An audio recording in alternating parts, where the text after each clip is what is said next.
4월 17일 에스겔 35장 1절에서 15절 말씀을 가지고 심판으로 알 것인가 은혜로 알 것인가, 심판으로 알 것인가 은혜로 알 것인가 라는 제목으로 말씀을 나누도록 하겠습니다. 에스겔 35장 말씀은 어떻게 보면 좀 생뚱맞은 말씀처럼 보일 수도 있습니다. 왜냐하면 이제 34장에서 36장, 37장으로 가면서 그 에스겔서에 우리가 가장 유명하고도 가장 참 은혜스러운 말씀 이 등장하거든요. 유다가 이제 회복될 것이다. 그래서 37장에 가면 이제 궁극적으로 마른 뼈가 군대가 되는 환상을 보지 않습니까? 근데 이 35장에 갑자기 에돔 세일산에 대한 말씀이 나오고 있어요. 이제 왜 이게 나오느냐? 하나님이 이제 회복을 말씀하시기 전에 말하자면 지금 이스라엘의 회복에 절대적인 어떤 걸림돌이 되는 한 민족에 대한 언급을 하시는 거예요. 이제 이게 에돔인데, 자 오늘 1절과 2절을 한번 보시죠. 또 여호와께서 여호와의 말씀이 내게 임하여 이르시되 인자야 내 얼굴을 세일산으로 향하고 그에게 예언하여 하면서 세일산이 등장하잖아요. 이 세일산을 향하라는 것은 그 에돔 민족, 세일산에 거주하고 있던 에돔 민족을 가리키는데, 여러분 잘 아시겠지만 이제 에돔이라는 족속은 에서의 후예입니다. 그러니까 아브라함이 이삭을 낳고 이삭에게 쌍둥이 아들이 있었잖아요. 에서와 야곱. 에서가 이제 별명이 불기도 하고, 그래서 이제 에돔이라고 별명을 짓게 되는데, 그가 나중에 이제 세일이라는 곳에서 거처를 정하고 그의 자손들이 번창하면서 세일산에 이제 주로 거주하게 되죠.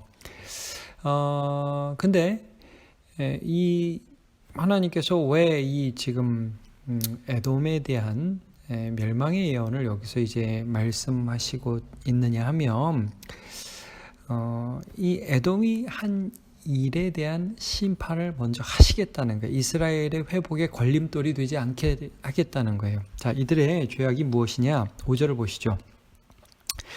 내가 옛날부터 한을 품고 이스라엘 족속의 환난 때 곧 죄악의 마지막 때에 칼의 위력에 그들을 넘겼도다.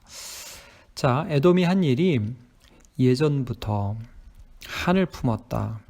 사실 에돔과 이스라엘 백성 간의 악연은 다만 그 에서와 야곱 때에만 있었던 것이 아닙니다. 예를 들면 모세가 출애굽을 할 때에도 이 에돔의 대로를 지나가고 싶었는데 에돔 왕이 강하게 막죠. 그리고 다윗 때도 에돔을 완전히 격파시켰고요. 이제 이후에 이제 에돔이 다시 회복을 해가지고 하여튼 옛날부터 하여튼 이스라엘에서는 한을 품고, 자 환난 때, 곧 죄악의 마지막 때, 바벨론이 멸망할 때입니다.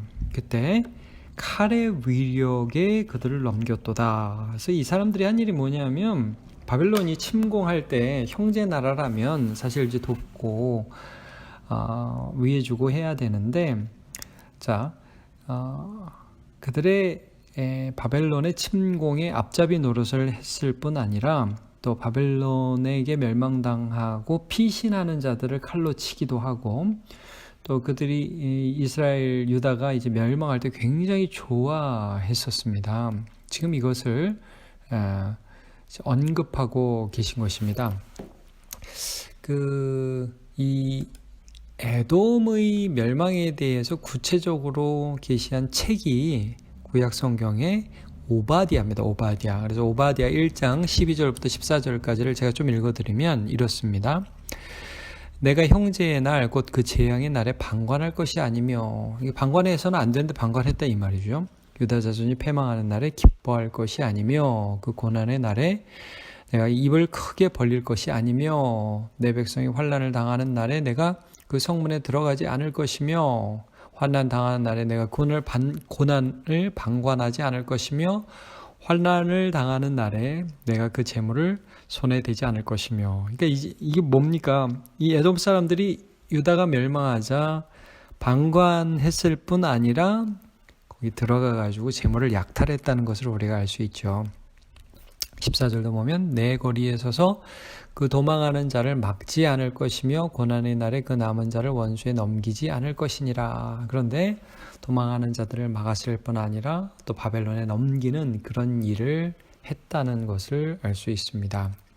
그래서요, 이 유다가 멸망할 때 이 에돔이 한 일은 굉장히 치사한 짓이었습니다. 이웃 나라끼리 정말 해서는 안 될 그런 일을 하죠. 근데 왜 그랬느냐? 10절을 보세요. 오늘 본문의 10절. 내가 말하길 이 두 민족과 두 땅은 다 내 것이며 내 기업이 되리라 하였도다. 그러나 여호와께서 거기에 계셨느니라. 이 에돔이 한 말이 뭐냐면 이 두 민족 누구겠어요? 북이스라엘 남유다 두 땅, 북쪽 땅 남쪽 땅 다 내 거다. 에돔 사람들이 그렇게 얘기하는 거예요. 그러니까 이 사람들 에돔 사람들이 결국 바랬던 것은 뭐냐면 이 가나안 땅을 차지하는 거였어요.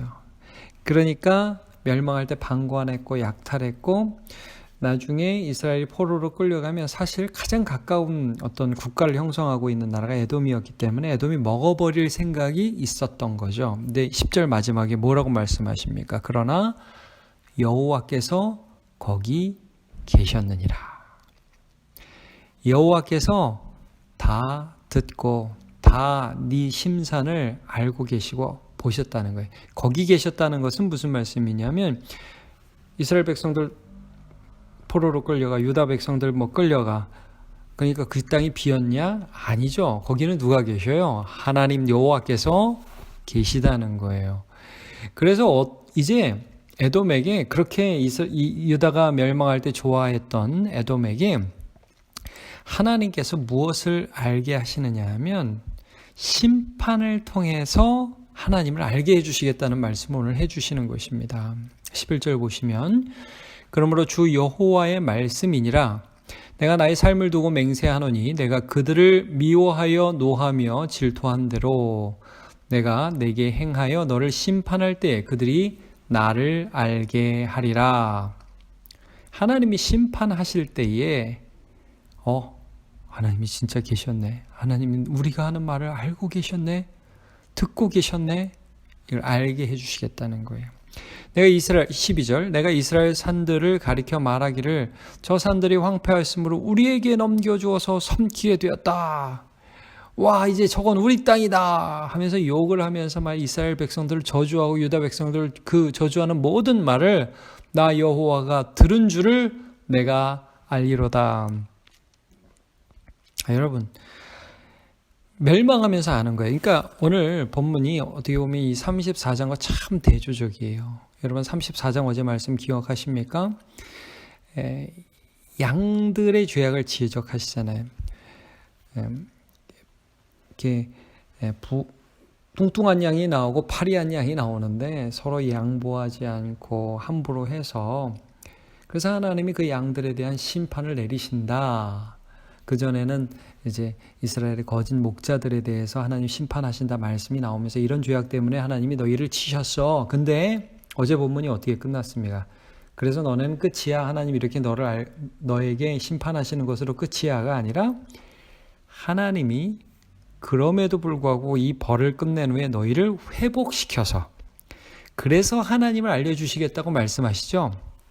제가 27절 34장 27절을 한번 읽어보겠습니다. 그리한즉 밭에 나무가 열매를 맺으며 땅이 그 소산을 내리니 그 황무한 그 땅에 열매가 맺히고 소산을 낼 거란 말이죠.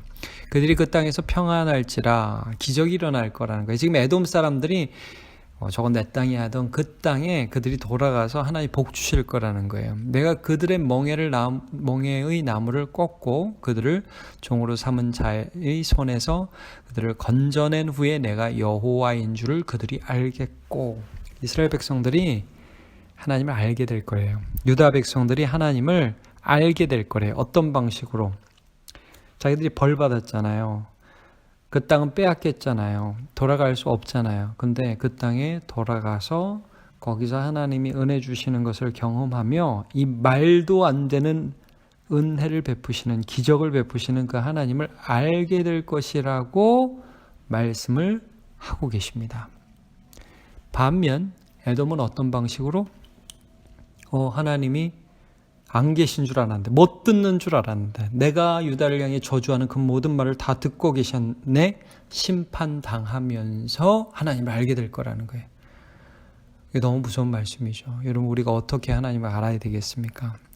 여기서 생각나는 말씀이 창세기 12장 3절입니다. 너를 축복하는 자에게 내가 복을 내리고, 하나님이 아브라함에게 말씀하셨죠. 그 다음에 너를 저주하는 자에게는 내가 저주하리니 땅의 모든 족속이 너로 말미암아 복을 얻을 것이니라 하신지라. 그러니까 하나님이 에돔이 하는 말을 듣고 계셨던 것입니다.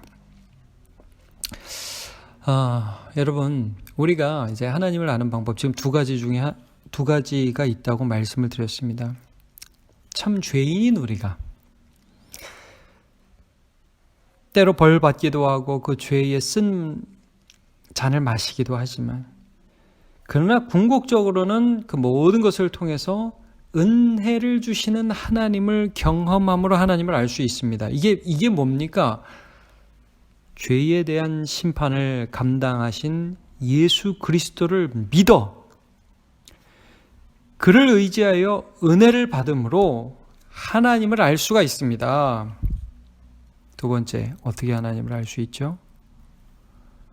하나님 없는 줄 알고, 하나님 못 듣는 줄 알고, 하나님 귀머거린 줄 알고 내 마음대로 살다가 하나님의 심판이 도둑과 같이 임할 때에 그때 하나님이 계셨네, 하나님이 듣고 계셨네, 이렇게 알 수가 있는 것입니다. 우리가 그렇게 해서는 안 되지 않겠습니까? 여러분, 오늘 본문의 14절 15절 제가 읽어드릴게요. 주 여호와께서 이같이 말씀하셨느니라.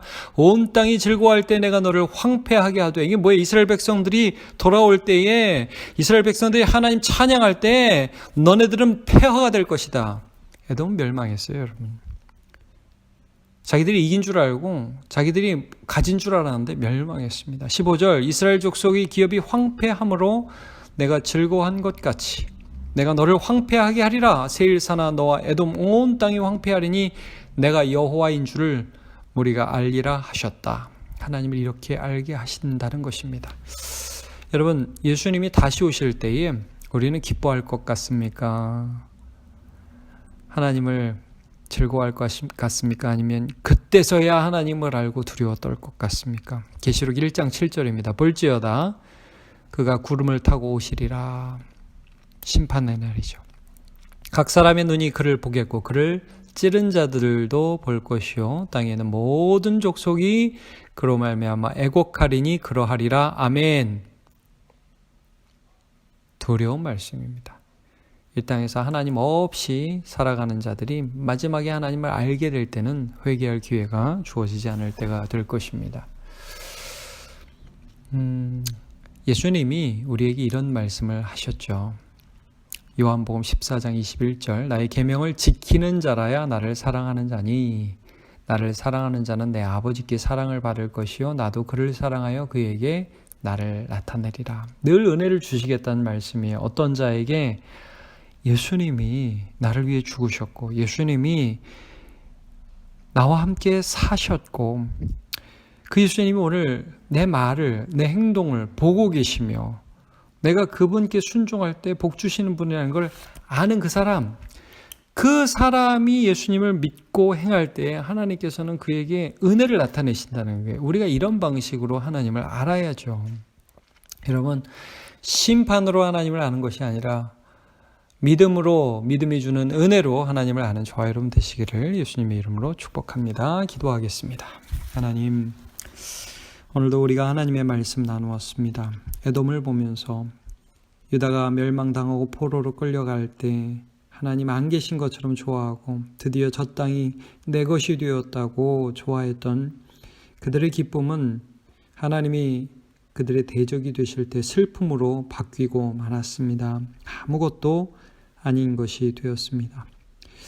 주님, 우리에게 은혜를 주셔서 오늘 우리가 기회 있을 때에 날마다 회개하며 주를 사랑하고 주의 뜻을 따라 이웃을 사랑하는 삶을 살게 해주시고 이웃과 함께 울 줄 알고 이웃과 함께 웃을 줄 아는 사람이 되어서 하나님의 은혜로 하나님을 아는 자가 되게 하여 주시옵소서. 오늘도 내 삶 한 걸음 한 걸음 함께 해주신 주님의 은혜를 간절히 사모하며 예수님의 이름으로 기도합니다. 아멘.